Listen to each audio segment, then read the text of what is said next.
Well, diversity is something that can't be ignored as the makeup of moviegoers becomes more and more diverse. So some directors are trying to expose audiences to the talents of minority actors. Asian American director Jon M. Chu is trying to do just that. He's recently been tapped to direct the movie adaptation of Crazy Rich Asians, a 2013 bestseller novel by Kevin Kwan. Chu says he plans to shoot with an all-star Asian cast.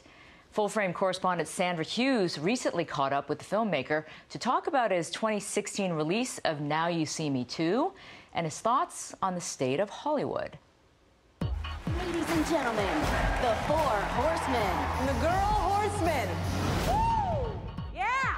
Now You See Me Too is a caper film with a detour to China. We jumped off a rooftop in New York. Where the hell are we? And we landed in China. Which is very fitting for its director, Jon Chu, the youngest of 5 children born to Chinese parents who taught him a work ethic that has taken him from the halls of the University of Southern California Film School to the highest levels of Hollywood in less than a decade.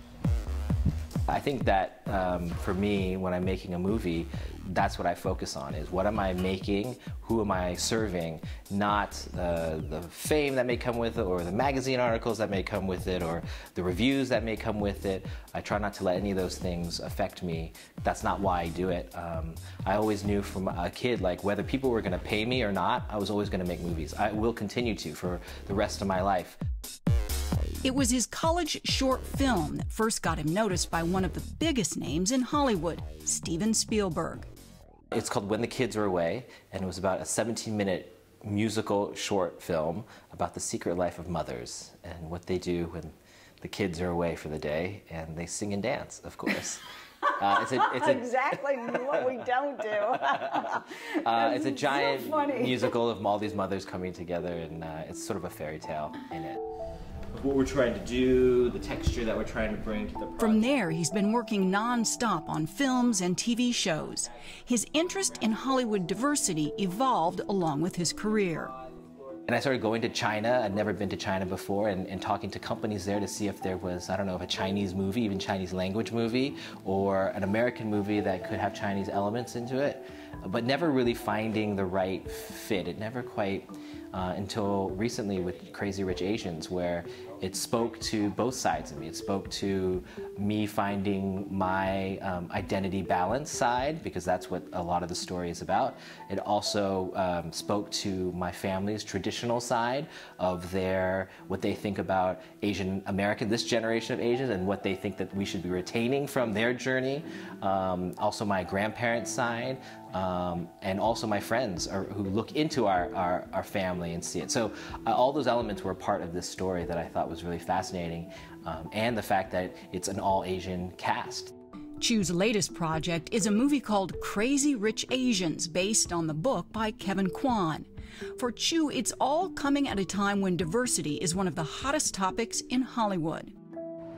This year's Academy Awards, held here at the Dolby Theater, were boycotted by many African-American actors because of an absence of nominations. That led to a movement called Oscars So White.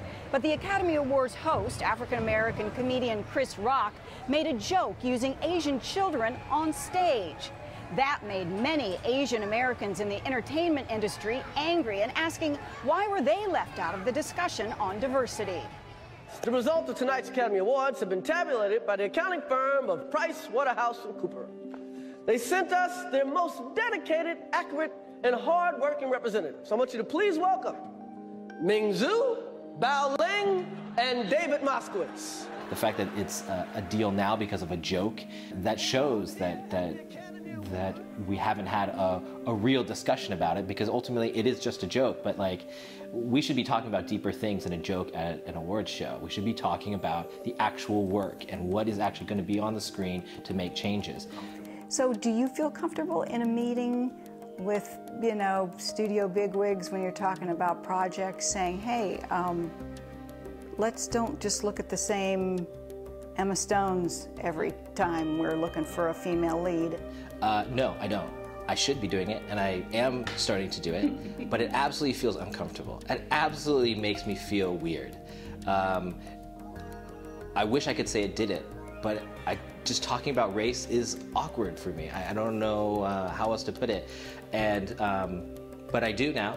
And it's getting less awkward, and it's getting more like we're all in the conversation. That conversation was the topic of discussion in Stephen J. Kung's first feature film called A Leading Man. Cut! I'm not a eunuch. I only play one on TV.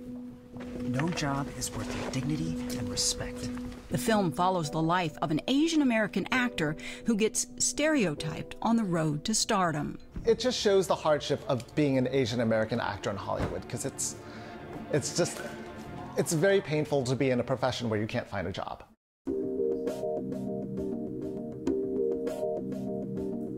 Kung now serves as the co-director of the Asian American Committee at the Directors Guild, fostering the careers of other Asian directors. And he's working on the readaptation of the movie Dear White People. You want to know why they used to call me Black Mitch? Absolutely. Nobody called you that. Into a Netflix original series. I think America's in search of a great catharsis in terms of what's going on in terms of race. And so when people watch the series in 2017, they're going to see television that's very honest and reflects the world we live in. And that's part of what diversity and inclusion is all about, you know, seeing something on TV that reflects the world, that reflects the multiculturalism around you. For both Stephen J. Kung and Jon Chu, growing up in America has given them opportunities. But when they were young, there were few role models on screen or behind the camera. Ultimately, what would you like to see change in Hollywood? For a young Asian American to look on the screen and see themselves, that their possibilities of being Superman are just as much as the kid at school who looks like Superman. And with young Asian talent on the move in Hollywood, that idea is a script just waiting to be written. For Full Frame, this is Sandra Hughes in Hollywood.